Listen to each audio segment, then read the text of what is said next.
আইটিউব India চ্যানেলে স্বাগত। West Bengal state university semester 3 education major paper DS3 পেপারে সাজেশন দিচ্ছি।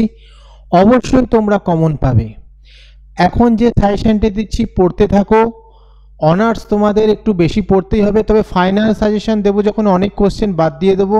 আপাতত এই পড়াটা তৈরি করতে থাকো, যেহেতু পেপার একটু ডিফিকাল্ট রয়েছে তাই এগুলো ভালো করে পড়তে থাকো। যা দিয়েছি, তবে ফাইনাল সাজেশন আমি অবশ্যই দেবো।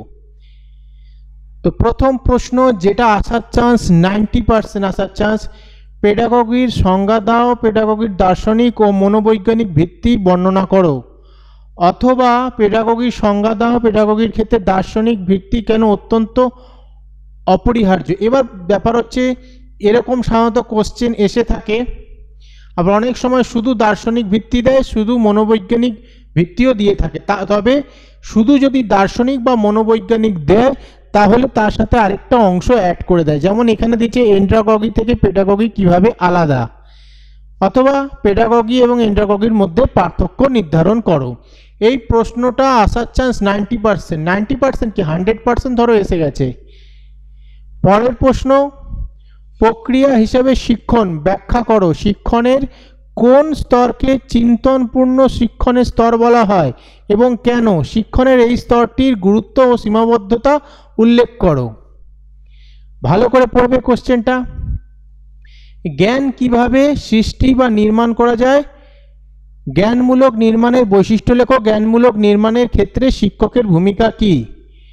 দক্ষতা শিখন বলতে কি বোঝায়? দক্ষতা শিখনের পর্যায়গুলি লেখো। দক্ষতা শিখনের পদ্ধতি আলোচনা করো। ধারণা কাকে বলে? ধারণার বৈশিষ্ট্যগুলি আলোচনা করো। ধারণা শিখন এর পদ্ধতি বা নিয়ম আলোচনা করো। নীতি শিখন কাকে বলে? নীতি শিখনের বৈশিষ্ট্যগুলি আলোচনা করো। নীতি শিখনের কৌশলগুলি আলোচনা করো। শিক্ষণের সংজ্ঞা দাও। শিক্ষণের নীতি ও কাজগুলি কি কি? শিক্ষণ প্রক্রিয়ায় স্মৃতির ভূমিকা কি? শিক্ষণের নীতিগুলি আলোচনা করো। অথবা শিক্ষণের সংজ্ঞা দাও, শিক্ষণের নীতি ও কার্যাবলী আলোচনা করো। Very very important. সমস্যার শিক্ষণের বৈশিষ্ট্য এবং কৌশলগুলি আলোচনা করো। আমাদের দৈনন্দিন জীবনে 3R গুলি শিক্ষণের প্রয়োজনীয়তা বিবৃত করো। 3R গুলি শিক্ষণের প্রয়োজনীয়তা বিবৃত করো। 3R বলতে কি বোঝায়? পঠনের শিক্ষণ ও শিক্ষণের সম্পর্কে তুমি যা জানো লেখো।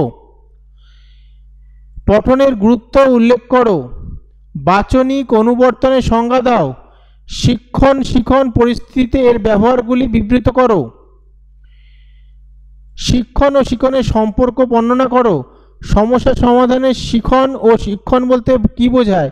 সমস্যা সমাধান পদ্ধতির বৈশিষ্ট্য উল্লেখ করো। খুব ভালো করে পড়বে। এই মাত্র 11টি বড় প্রশ্ন, খুব ভালো করে পড়বে। এগুলো থেকে তোমরা অবশ্যই কমন পাবে। তবে প্রথম যে কোশ্চেনটা বলছি সেটা ধরে রাখো, আসছেই। মান 5-এর জন্য পড়বে শিক্ষণ ও শিক্ষণের মধ্যে সম্পর্ক। ভেরি ভেরি ইম্পর্টেন্ট, খুব আসতেই পারে এটা। অথবা শিক্ষণ এবং শিক্ষণ হলো একটি সহযোগিতামূলক প্রক্রিয়া। কিভাবে? পরের প্রশ্ন, বাচনিক অনুবর্তন কি? বাচনিক অনুবর্তনের মাধ্যমে শিক্ষণের বৈশিষ্ট্যগুলি উল্লেখ করো। Very very important. ধারণা গঠনের শিক্ষকের দায়িত্ব কি? শিক্ষণ প্রক্রিয়ার মাধ্যমে মনোসঞ্চালনমূলক দক্ষতার বিকাশ কিভাবে করা যায়? 3H এর শিক্ষা ও শিক্ষণ সম্পর্কে আলোচনা করো। Very very important. সৃজনশীলতা বিকাশে আবিষ্কারধর্মী শিক্ষণের গুরুত্ব বিবৃত করো।